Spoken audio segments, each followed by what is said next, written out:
Mysterious house.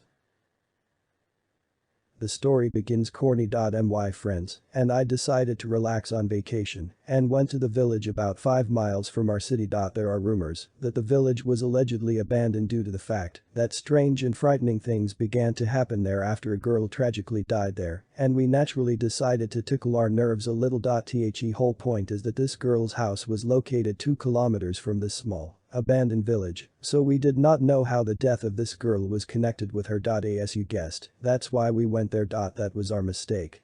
We were going for a long time due to Ira's fault, as she is a terrible digger and constantly loses her things, so we left later than was necessary to get to our destination. We arrived only in the evening, at 8 o'clock.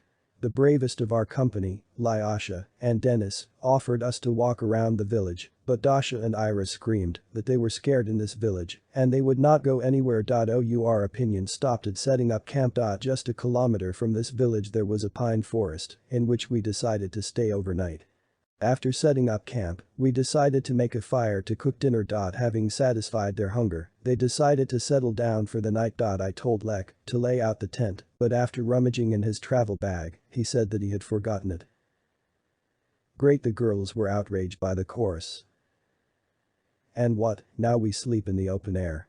Here Dennis, usually the calmest of all of us, shouted wildly. Yes, calm down you.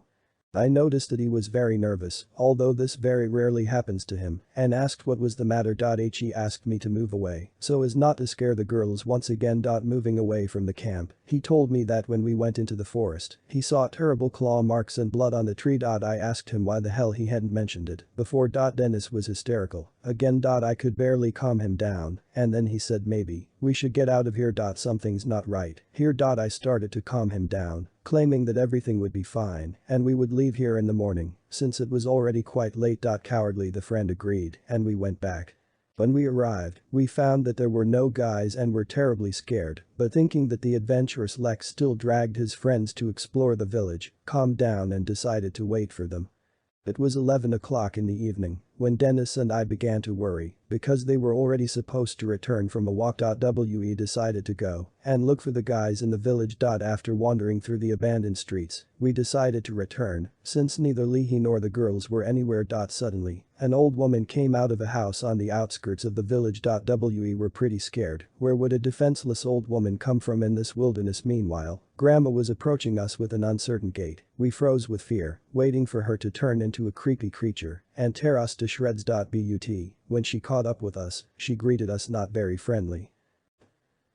Get out of here, the old woman hissed. After laying bricks, we decided to run away, but stopped because there was no threat, although grandmother's words made a strong impression on us.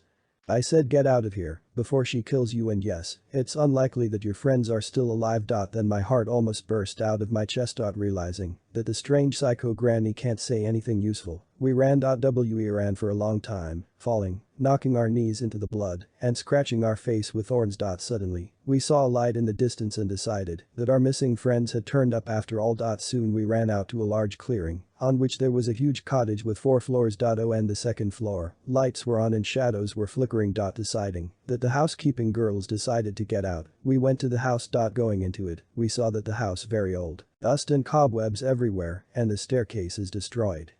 How did they manage to get to the floor above if the damn stairs are broken? Dennis was indignant. The situation scared him pretty much, especially since there could be no light on the second floor. The broken wiring hung swaying and sparking with current. We clearly saw that the light was on. We stood like that for 5 minutes until we heard some mumbling and rustling from the basement. Dennis, already shaking, screamed wildly and jumped away from the door of the ill-fated basement. To be honest, I almost peed my pants myself, but having overcome my fear, I decided to go down. As soon as I opened the old, creaking door, a musty smell hit me in the nose, the smell of rot. I almost threw up, but still hoping that the guys were sitting in the basement, I went down and shone a flashlight on the moldy walls. So it turned out, Lek, Ira and Dasha were sitting tied up in the corner. The girls were crying, and Lek was sitting with his eyes widened with horror, but when they saw me, they calmed down. We got up from the basement and, having found Dennis, decided to get out of this creepy house. It wasn't there.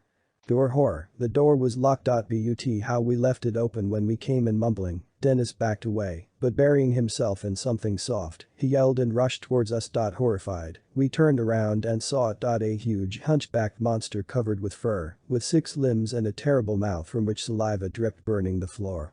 Panicked, we rushed to the window, but it was closed. Apparently Dennis's fear added strength, because the next moment he grabbed what?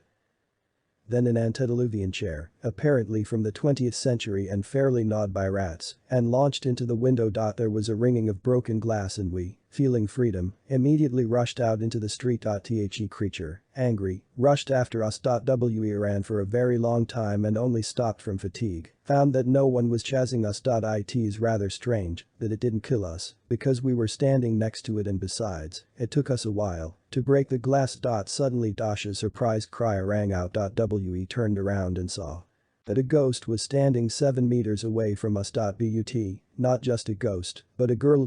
We were too scared, but we stood like rooted to the spot, since there was no longer any strength to run, and we despaired of somehow getting out of here. The girl, hanging above the ground for a couple of minutes, went to the edge of the forest and took us to the car, but we were in no hurry to leave. I felt that she wanted something from us and wanted to find out what it was. The ghost, meanwhile, flew up to the tree that the terrified Dennis told me about, flew around it, and disappeared. As I guessed, a body was buried in the ground at a depth of about 5 meters. Or, rather, it was difficult to call even its remnants. Neglecting, we pulled out the poor girl's body and buried it properly. We were there for 3 hours, then, shocked and hungry, we left there and never came back. We never understood what kind of monster it was and how it was connected with that girl. It remained a mystery to us. From now on, we do not go to all sorts of suspicious places about which there is a bad reputation, and we rest exclusively in crowded places.